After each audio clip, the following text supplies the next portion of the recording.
dokter tenaga medis lainnya malah sangat tinggi. Kalau satu dokter itu katakanlah 50 juta per bulan, ya kamu kalikan saja, belum tenaga medis yang lain. Jadi kalau ini dibiarkan terus menerus akan menjadi pemborosan.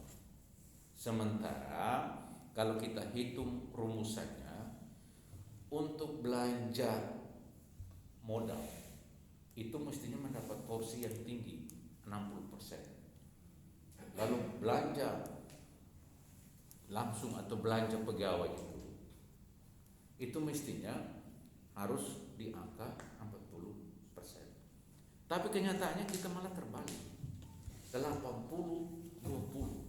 Sehingga resikonya apa? Sampai hari ini seluruh Nusa Tenggara Timur, Kabupaten Malaka termasuk belanja modal terkecil. Kita hanya jatuh di angka 13,01%. Kita mesti cermati. Apa kita harus pertahankan ini, kemudian masyarakat terus mengeluh? Kenapa mengeluh? Karena tidak ada uang beredar di masyarakat. Kita tidak boleh mengancik keran seperti ini. Dan itu akan menunjukkan perkembangan pertumbuhan ekonomi tidak akan berkembang. Karena pemerintah mengekang anggaran itu sampai tidak keluar menjadi belanja modal. Harusnya belanja modal itu tinggi, bukan malah sebaliknya. Dan salah satunya apa? Ya karena belanja karyawan pegawainya terlalu tinggi kan. Nah ini kan mesti ditekan. Ini satu hal. Jadi begitu saya masuk, saya lihat ini ada keanehan. Jadi waktu saya mengikuti kegiatan yang Pak Mendagri, Pak Tito Karnavian di Kupang, kemudian beliau mengumumkan bahwa Malaka terkecil untuk belanja modal, ya saya kaget. Saya pulang, saya cermati, ada apa ini sebetulnya?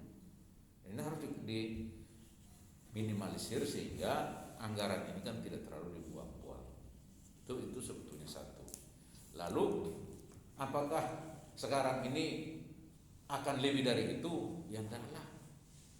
RPJMD yang hari ini kita bahas juga sudah mengkaji kebutuhan untuk tenaga kontrak daerah itu. Kita hanya akan mau usahakan sesuai dengan analisis kebutuhan di instansi masing-masing. Kita kan maunya kan the right man on the right place, tidak hanya ASN tapi tenaga kontrak daerah pun harus demikian. Ya orang di keuangan ya saya harus rekrut tenaga akuntan, tenaga sarjana ekonomi yang linear dengan itu. Ya orang-orang di inspektorat, ya saya butuh tenaga teknik sipil, teknik arsitek. Untuk apa? Ya untuk lihat desain-desain bangunan apa sesuai enggak dengan gambar yang kontraktor kerjakan, kualitasnya, kekuatannya, atau jalan tebalnya benar enggak sesuai. Itu kita butuh tenaga seperti itu. Kita kontrak tapi dia punya keahlian. Dan itu perlu analisis kebutuhan. Tidak sembarang serta-merta kita kasih anak SD di inspektorat kontraktor, anak SMA taruhnya di tenaga teknisi. Nah ini kan tidak bisa demikian. Kita harus analisis kebutuhan, dan setelah analisis kita hanya akan rekrut 2055 orang, tidak sampai 3000. Itu berdasarkan analisis kebutuhan. Analisis dan sudah masuk ke RPJMD, tinggal diperdakan.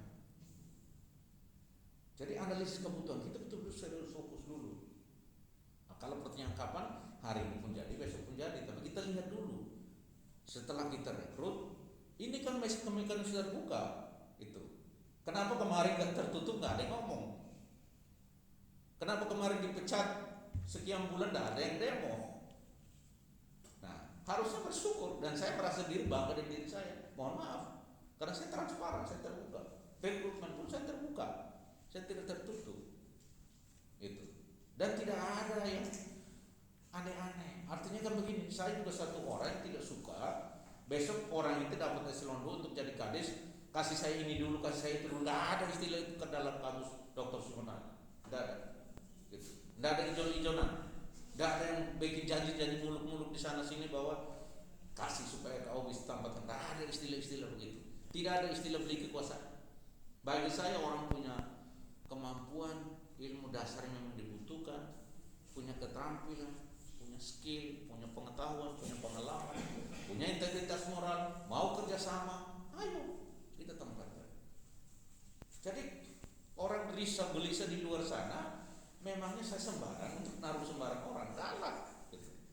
Kita harus lihat kemampuan si A, si B, si C, dan kebutuhan dari dinas ABC itu apa gitu. Kesehatan ya tentu kita punya kesehatan, nggak mungkin kesehatan kita kasih orang pendidikan. Guru-guru kontrak ya kita lihat, kawan-kawan yang sarjana pendidikan menganggur di sana di sini, ya sudah kita jadikan dia guru. Basic skripsinya dia tentang apa?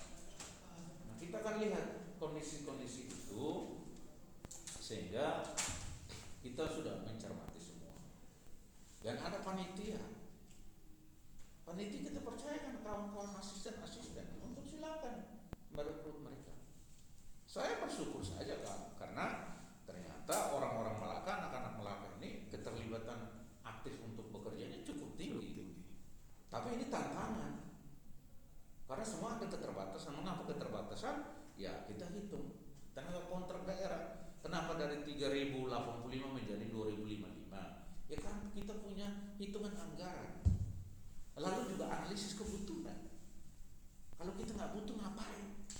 Apa relevan kita cari orang lalu pergi jaga kandang sapinya si Monaat, kandang babinya si Monaat, kandang ayamnya si Monaat, fotokopinya si Monaat, apoteknya si Monaat? Apa relevan? Enggak lah. Kalau kebutuhan pribadi urusan pribadi. Jangan uang daerah saya bawa ke kebutuhan saya. Ini kan aneh. Inilah hal-hal yang harus kita luruskan. Jadi silakan berkuar-kuar, berargumentasi, silakan datang supaya kita bisa diskusi. Nah itu yang mungkin perlu saya menanggapi, dan silakan supaya semua juga tahu. Dan tidak semua yang daftar harus lulus. Tidak bisa. Kenapa? Katakanlah, oh katanya Pak Dr. Simon butuhkan ekonomi akuntan. Saya kan ekonomi akuntan. Lah kalau kamu ekonomi akuntan 100 orang, kita butuh 2 orang, masa 100 lulus semua?